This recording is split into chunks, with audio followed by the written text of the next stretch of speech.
Sziasztok, én Kristóf vagyok, és ebben a videóban arról szeretnék beszélni egy kicsit, hogy ha külföldre megyek motorozni, akkor hogyan szoktam tudni megtalálni a lehető legjobb, legkanyargósabb motoros útvonalakat. Beszélni fogok a saját tapasztalataimról, tehát amiket konkrétan én használok, illetve olyan applikációkról, amik ebben tudnak neked is segíteni. Miatt viszont belevágnék a témába, kérlek, hogy iratkozz föl, hogyha tetszenek a videók, amiket fel szoktam tölteni, és nyomd le a kis csengőt is, hogy értesülj, amikor feltöltök egy újabb anyagot.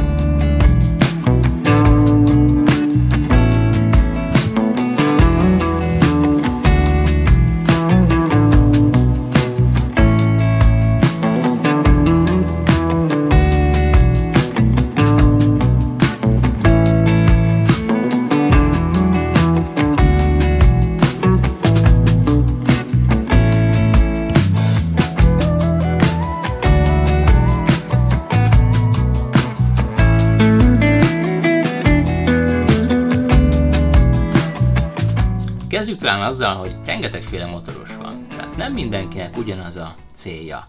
Tehát, hogyha én innen el szeretnék jutni, innen Budapestről mondjuk a Szlovéniába, a Bledi tóhoz, akkor lesz az a fajta motoros, aki ráül a motorjára, felteszi a navigációt, és a lehető leggyorsabb, legegyszerűbb útvonalon elmegy a Bledi tóhoz. Ez ugye autópálya lesz.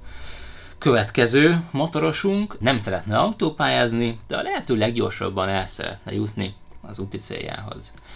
Ő ugye be fogja ütni a navigációjában az, hogy autópályák elkerülése, viszont ezek az utak is alapvetően többnyire egyenes, régebbi autóutak, országutak lesznek, tehát nem sok izgalom lesz bennük, többnyire az autópályák mellett vagy körül szoktak ezek is kanyarodni. És akkor van az a motoros, aki szeretne viszonylag hamar is eljutni, de jó útvonalakat is meg szeretne találni, és annak függvényében, hogy mondjuk mennyire fáradt, akar menni kanyargósabb útra, de adott esetben vissza is megy az autópályára.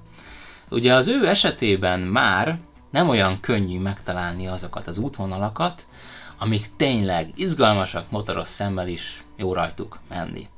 És akkor van még a következő motorosunk, aki igazából általában én vagyok, meg hozzám hasonlóan nagyon sokan vannak úgy, hogy van egy úti cél, viszont időben nem szeretnél feltétlenül a leghamarabb odaérni, inkább az a fontos számodra, hogy egy jót motoroz, tehát a lehető összes útba eső hágón, kanyargós szerpentinente átmenj, és bizony, hogyha egy ilyen útvonalat szeretnél te összehozni, akkor az már sokkal több tervezést meg előkészületet fog igényelni. Tehát ilyenkor adódik a kérdés, hogy van-e olyan navigáció, vagy mit tud tenni az ember, hogy összehozza ezt a fajta útvonaltervezést. És most kizárnám az autópályákat és az országutakat innen, és beszéljünk csak arról, hogy hogyan tudod megtalálni a lehető legkanyargósabb utakat. Az első ilyen opció, hogy veszel egy olyan navigációt, ami kifejezetten motorosoknak készült. Ilyen például a Garminnak a Zumója. Itt találsz a navigációmból olyan beállításokat, amikkel konkrétan be tudsz jelölni, hogy téged kanyargós vagy nagyon kanyargós útvonalon vigyen. Ez azért jobb, mint egy Google Maps sokkal, mert Google Maps-ben hiába vagy te itt A pontban, és itt van B pont, és a kettő között te kinéztél egy ilyen útvonalat, a Google Maps automatikusan ki fogja ezt kerülni, és egy rövidebb útvonalat keres az eseteknek a 80%-ában. Egy ilyen Garmin Zumo egyébként, vagy a Garminnak, vagy más gyártónak hasonló, én a Garmin Zumót ismerem, nekem nincs ilyenem, viszont használtam és láttam már ilyet, és ez tényleg egy tök jól működő, tök jó cucc, viszont ugye ez azért drága. Tehát ez egy több százezer fontos beruházás, azoknak tökre tudom ajánlani egyébként, akik ezzel nem szeretnének sokat foglalkozni, egy megbízható, jó rendszert keresnek, és sokat motoroznak ilyen helyeken, és sokat keresik ezeket a kanyargós útvonalakat. Akik viszont egy költséghatékonyabb megoldást keresnek, annak egyrészt a Google Maps is egy jó alternatíva lehet. Tehát, hogyha van időt, szeretsz nézegetni, és mondjuk úgy szoktál túrázni vagy utazni, hogy nem tervezed meg mindig, nem tervezed meg mondjuk egy hétre pontosan az útvonalakat, amiken te szoktál menni, én is volt, hogy így mentem, akkor adott este, ahol éppen megszállsz, vagy a sátradban, hogyha vadkempingezel, akkor először a telefonod, és meg tudod tervezni ugye te is magadnak azt az útvonalat, amin menni akarsz. szépen rázumolsz, és kinézed azokat a kanyargós útvonalakat, amiket a pineket letűzöl előre, és elmented akkor tulajdonképpen ezt az útvonalat másnapra. A következő opció, amit nagyon tudok ajánlani, és egyébként én is használok, az egy Kurviger nevű telefonos applikáció. Beteszem egyébként a linkét a videó alá, ez abszolút nem egy promóció, vagy egy fizetett hirdetés, aztán én is szoktam használni, és nagyon meg vagyok vele elégedve. Tök ingyenes az applikáció, valószínűleg van fizetős opciója is, mert néha beszokott dobni reklámokat, de egyáltalán nem vészes mértékben. Tehát maga az app az igazából így néz ki, simán be tudod írni a jelenlegi pozíciódat, vagy ugye, hogy be van kapcsolva a GPS-ed, akkor felismeri, illetve a célt. Ami nagy plusz, hogy be tudod itt is állítani azt, mint gyakorlatilag, amit a Garminnál beállítottál, hogy mennyire szeretnél kanyargós útvonalakon menni. Van egy olyan opció, hogy a lehető leggyorsabb útvonalon menj, van egy olyan, hogy gyors, de legyen kanyargós, van kanyargós, és van extra kanyargós. Én általában az extra kanyargósra szoktam tenni, hogyha nem vagy időhöz kötve, akkor mindenképpen ezt javaslom, és így rögtön a 4 órás útban már is 8 órás út lesz, és általában egyébként ez se mérvadó, tehát ezekre az útvonalakra sokszor a térképek olyan sebességeket számolnak alapértelmezettnek, amivel nem tudsz motorozni. Semmilyen körülmények között annyira kanyarognak ezek az utak.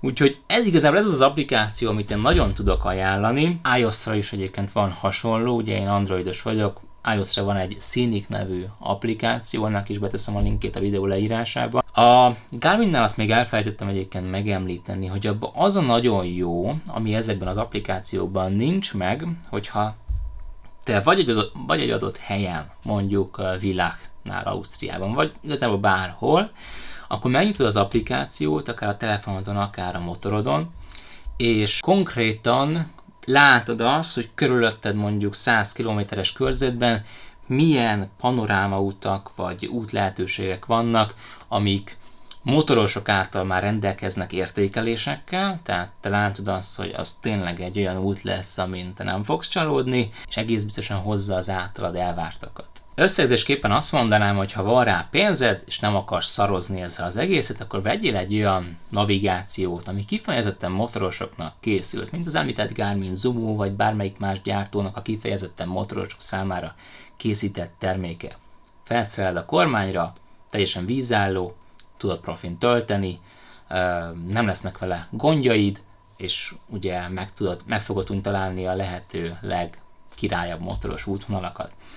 Viszont, hogyha egy költséghatékonyabb megoldást keresel, de mégis szeretnéd megtalálni a tök jó kanyargós útvonalakat, és ezeket betervezni a túrádba, akkor pedig ajánlom az említett 2 applikációt, tehát a Kurvigert vagy a Scenic-et, mert igazából ugyanazt el tudod vele érni, mint ha megvenni egy navigációt. Ugye ott vagy velük hátrányba, hogy ezek mind a telefonodon vannak, és a telefont kell kitedd a kormányra, ami egy fokkal talán kevésbé ugye biztonságosabb a telefonod szempontjából, pláne hogyha nem vízálló a telefonod, akkor plusz veszélyfaktorok bejöhetnek a képbe. Ezzel együtt egyébként teljesen jól el lehet motorozni egy telefonos applikációval, egy kormányra kitett telefonnal. Én is így szoktam, úgyhogy ha még friss vagy ebbe az egész témába, akkor mindenképpen ezt ajánlom, hogy egyáltalán megismerkedj ezzel a dologgal, ezzel az útvonaltervezéssel. Úgyhogy kb. Ennyit szerettem volna elmondani, remélem, hogy voltak benne hasznos és új infók, hogyha így van, akkor nagyon megköszönöm, hogyha feliratkozol a csatornára és megosztod ezt a videót, hogy minél több motoroshoz eljusson, és remélem, hogy egy következő videón pedig nem sokára találkozunk egy szintén hasonló és érdekes témával. Sziasztok!